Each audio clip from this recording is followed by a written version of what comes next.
Hello guys, welcome back. आज के video में हम कुछ टॉपिक्स को डिस्कस कर रहे हैं जिनको आपको स्किप नहीं करना है। मैं ये नहीं कहूँगी कि ये आईएमपी हैं, ठीक है। ये आपको स्किप नहीं करना है। और भी जो आपके सिलेबस में है वो तो आपको पढ़ना ही है, पर इनको भी पढ़ना है, क्योंकि यदि आईएमपी बोल दूँगी तो इट मे बी पॉसिबल कि बहुत सारे लोग हों जो सिर्फ इन ही टॉपिक्स को पढ़ें, ठीक है। हम लोग अब जो पेपर सेटर हैं उनके माइंड को रीड नहीं कर सकते हैं, क्योंकि पेपर कहीं से भी सेट होकर आ सकता है। पेपर्स जनरली बाहर से आ सकते हैं, ठीक है।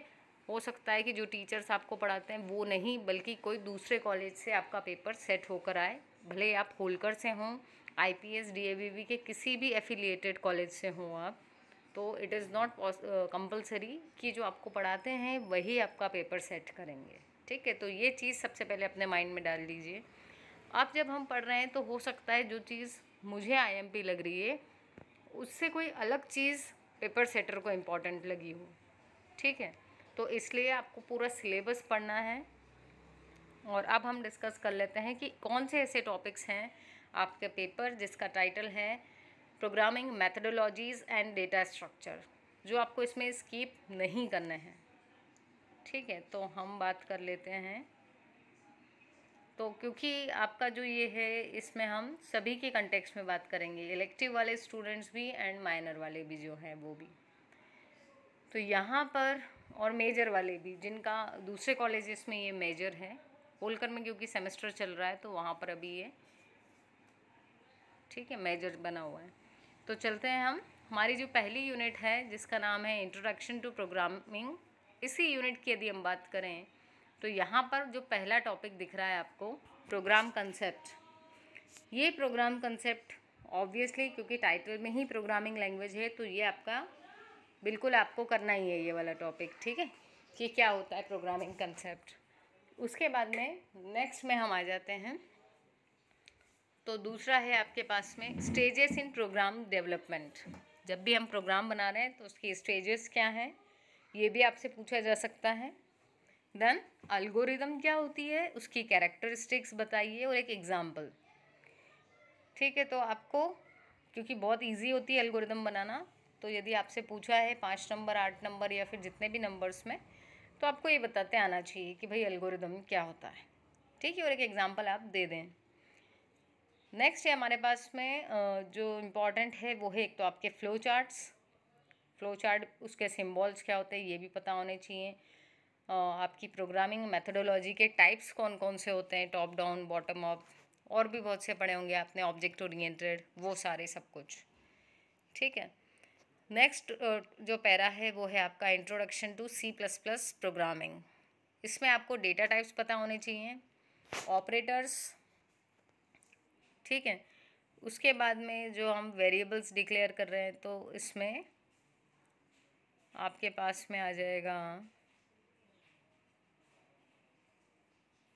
ये जो है आपके पास कंसोल आयो, ठीक है, कैरेक्टर आयो, गेट CHAR, पुट सी, ये वाले जो हैं ये फंक्शंस पता होने चाहिए।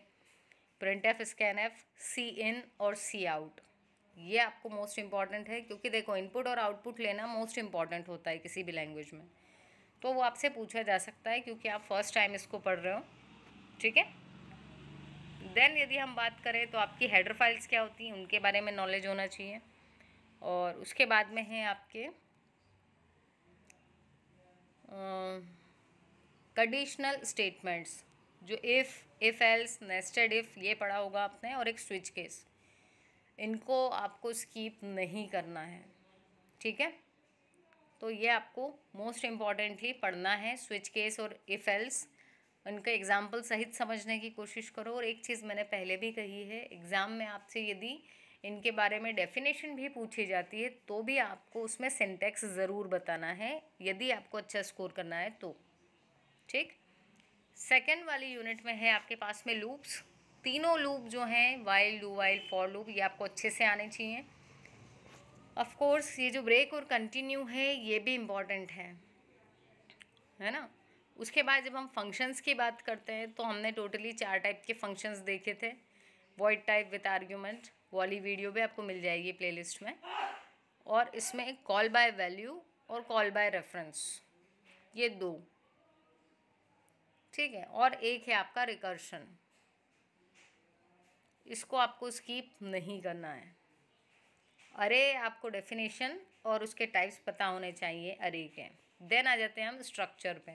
अब क्योंकि थर्ड यूनिट पूरी ही स्ट्रक्चर की है, हालांकि हमसे कहा गया है कि ये ज़रूरी नहीं है कि आपको यूनिट वाइज ही आए, लेकिन ये भी हो सकता है कि कोई सेटर एक ही, जो आपकी मान लो थर्ड यूनिट है, इसमें से 2 क्वेश्चन दे दिए उन्होंने, ठीक है, या इसमें से 3 क्वेश्चन दे दिए, ये भी लिबर्टी है अब, ठीक है। तो इसलिए अब ये हो गया है कि आप कोई सी भी यूनिट को छोड़ नहीं सकते हो। पहले कई बच्चे ऐसा कर लेते थे कि हम 3 या 4 यूनिट को अच्छे से पढ़ लेंगे तो हम अच्छा स्कोर कर लेंगे, क्योंकि हर यूनिट से एक क्वेश्चन आएगा। बट अभी ये है कि हो सकता है एक ही जो यूनिट है उससे 2 या 3 क्वेश्चन आ जाए, तो यदि वो आपने स्किप की तो आपके 3 क्वेश्चन कैंसिल हो जाते हैं वहाँ पर, ठीक है। तो थर्ड यूनिट में है हमारे पास में स्ट्रक्चर्स। स्ट्रक्चर्स आपको पता होना चाहिए, और ये जो सर्चिंग एल्गोरिदम दे रखी है, लीनियर सर्च और बाइनरी सर्च, ये पता होना चाहिए। और स्ट्रक्चर और यूनियन में क्या डिफरेंस है ये भी आपको पता करना है, ठीक है। तो आप यदि हम माने थर्ड यूनिट में, तो इसमें एक तो स्ट्रक्चर क्या होता है, कैसे बनाते हैं, सिंटेक्स बहुत ईजी है, ठीक है। यूनियन और सर्चिंग के एल्गोरिदम, लीनियर सर्च और बाइनरी सर्च, एटलीस्ट इतना तो आपको करना ही है। फोर्थ यूनिट से आ जाता है हमारे पास में डेटा स्ट्रक्चर। तो क्योंकि टाइटल में है नाम डेटा स्ट्रक्चर, तो हो सकता है कि क्वेश्चन यही पूछ लिया जाए कि डेटा स्ट्रक्चर क्या होता है, टाइप्स बताओ। तो आपको उसका जो बेसिक कंसेप्ट है वो पता होना चाहिए, और वो जो डायग्राम देखते हैं हम क्लासिफिकेशन का, वो आप उसको याद कर लीजिए, लीनियर नॉन लीनियर स्ट्रक्चर्स वगैरह, ठीक है। उसके बाद में आपके पास में जो इम्पॉर्टेंट है वो है एक आपका लिंक लिस्ट। अरे को हमने ऊपर ही बात कर लिया था कि अरे तो है ही, और स्टैक, अरे, लिंक लिस्ट और स्टैक, इन तीनों की डेफिनेशन और इन पे जो ऑपरेशंस होते हैं वो, और इनका डायग्राम, एटलीस्ट इतना आपको पता होना चाहिए। यदि ये आपका मेजर है तो आपको और डिटेल में पता होना चाहिए, ठीक है, कि लिंक लिस्ट क्या होती है, इस पे फंक्शंस कैसे, या फिर यदि आप लिंक लिस्ट का स्ट्रक्चर भी बना के बताते हैं, यदि प्रोग्राम नहीं भी पूछा तब भी, तो भी आप काफ़ी अच्छा स्कोर करने वाले हैं। उसके बाद में क्यू के भी बहुत सारे टाइप्स हैं, आपकी डबल एंडेड क्यू है, सर्कुलर क्यू है, इन सब का डायग्राम्स आपको पता होने चाहिए। मुझसे किसी ने क्वेश्चन पूछा था कि यदि हम डायग्राम नहीं बनाए तो देखिए, डायग्राम नहीं बनाओगे तो कोई प्रॉब्लम नहीं है, लेकिन आपने हमेशा देखा होगा कि जो बच्चा बहुत नीट और क्लीन लिखता है, हेडिंग्स दे रहा है, उसको अंडरलाइन कर रहा है, डायग्राम्स बना रहा है, वो कंपैरेटिवली ज़्यादा स्कोर करता है। यदि हम लिखने में थ्योरी में कम भी लिखते हैं, लेकिन हम डायग्राम्स वगैरह फंक्शंस लिख रहे हैं, तो वो स्कोरिंग हो जाता है, बजाय उसके कि कोई पूरी थ्योरी लिखे जा रहा है, 4 पेज 5 पेज लिख दिए उसने, क्योंकि उसमें समझ में आता है कि हो सकता है ये बीच में रिपीटेशंस भी कर रहा हूँ।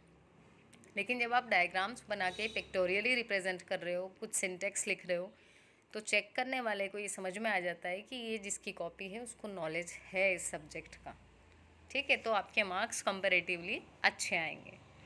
नेक्स्ट यूनिट में आ जाते हैं 5वीं में। तो इसमें हमने बात की क्यू की। तो फंक्शंस बहुत इजीली बताए गए हैं, मेजर वालों को तो पूरी कोडिंग जो है फंक्शंस की वो याद होनी चाहिए, क्योंकि आपके प्रैक्टिकल्स भी होंगे, तो तब आप याद करोगे। अभी भी यदि कर लेते हो तो काफ़ी अच्छी चीज़ है, अब तो टाइम भी आपके पास है, ठीक है। देन ट्री की यदि हम बात करें, तो ट्री में भी आपको उसके जितने टाइप्स हैं, उसको जो ट्रेवर्सल देखा था हमने, इन ऑर्डर, प्री ऑर्डर और पोस्ट ऑर्डर, सुनने में ये चीज़ें लग रहा है बहुत लेंदी है, लेकिन बहुत इजी हैं। समझने के बाद में आपको ये नहीं लगेगा कि भैया बहुत ज़्यादा है हमारा। उसके बाद में यहाँ पर आपका क्यू ट्री हो गया। नेक्स्ट है हमारे पास में ग्राफ। तो ग्राफ के भी 2 टाइप के ट्रेवर्सल होते हैं, ठीक है। ग्राफ की रिप्रेजेंटेशन, उसमें भी नोड्स, एजेस, ये सब आपको टर्म्स पता करके रखनी है, ठीक है। देन है हमारे पास में search trees, binary search tree और एवीएल ट्री, ये भी आपके क्या हैं, इम्पॉर्टेंट है। और एक है आपकी सॉर्टिंग की मेथड्स। तो कुछ सॉर्टिंग्स आपको बताई होंगी, बबल सॉर्ट, है ना। क्विक सॉर्ट, तो क्विक सॉर्ट तो शायद आपको थोड़ा लेंदी जाएगा, बट बबल सॉर्ट और एक्चुअली सॉर्टिंग होती क्या है ये आपको पता करना है। एंड देन हम आ जाते हैं आपकी लास्ट यूनिट में, जिसमें आ जाता है आपका इंडियन कंट्रीब्यूशन। तो इसमें यदि हम बात करें तो इसका तो भैया कुछ नहीं बोल सकते, कोई कुछ भी दे सकता है यहाँ पर। तो जूलिया प्रोग्रामिंग लैंग्वेज आपको पता होनी चाहिए। कुछ जो इंडियन इंजीनियर्स हैं उनके नाम, और वो उन्होंने कौन सी ओपन सोर्स लैंग्वेज जो थी उसको डिज़ाइन किया है, ठीक है, उसके बारे में जानकारी। और ये जो साइंटिस्ट का, क्योंकि स्पेशली नाम स्पेसिफाई किया गया है यहाँ पर, डॉक्टर सरताज साहनी, तो क्योंकि इन्होंने ये क्या है, Pioneer of data structure, paper का टाइटल भी क्या है, डेटा स्ट्रक्चर है उसमें। So doctor Sartaj Sahni is also important. तो आपको इस वाली यूनिट में सिर्फ जूलिया के बारे में जानकारी ले लो, 5 इंडियन इंजीनियर्स और उन्होंने कौन सी लैंग्वेज डेवलप की उसकी जानकारी, और डॉक्टर सरताज साहनी। तो ये 3 टॉपिक हैं आपके 7th यूनिट से, ठीक है। सो दिस वाज ऑल, कि जिसमें हम कह सकते हैं कि यदि इतना कर लिया तो आप एक अच्छा परसेंटेज एक्सपेक्ट कर सकते हैं। सो आई होप कि ये वीडियो आपकी हेल्प करे, और अभी टाइम है आपके पास में, चीज़ों को समझोगे तो बिल्कुल भी बिना घबराए आपको जब आप तैयारी करोगे तो बहुत अच्छी तैयारी होगी, and you will score very good, है ना। तो इसके साथ ही मैं आपको विशेस भी देती हूँ कि जब आप पढ़ने बैठें तो आपका मन भी लगे पढ़ने में और आप बहुत अच्छा स्कोर करें। So I wish you all the best.